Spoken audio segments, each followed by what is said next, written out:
ليش يقصفوني؟ ليش يقصفوني؟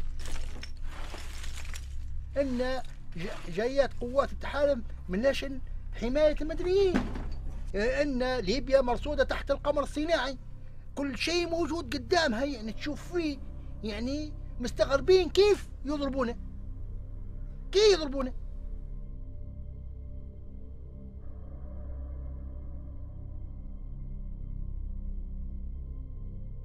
We looked at 8 sites across western Libya in which 72 civilians lost their lives. Overall, NATO took a lot of measures to minimize civilian casualties.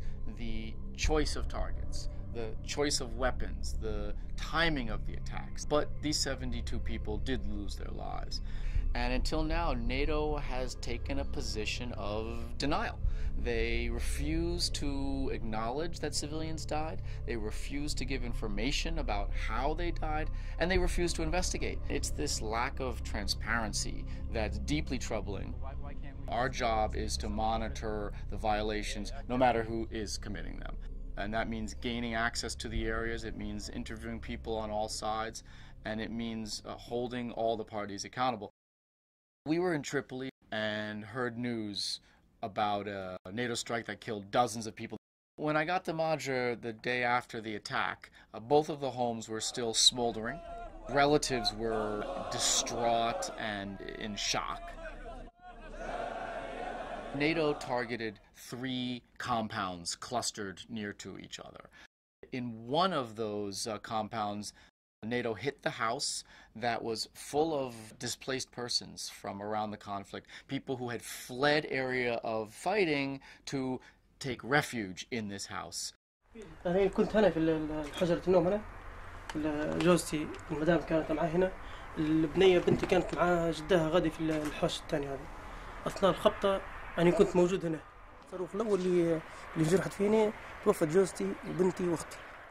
In one of the houses, between 10 to 15 minutes after the strike, there was a second strike. The neighbors and relatives from around the area rushed to the scene to help people who were buried in the rubble, either wounded or killed.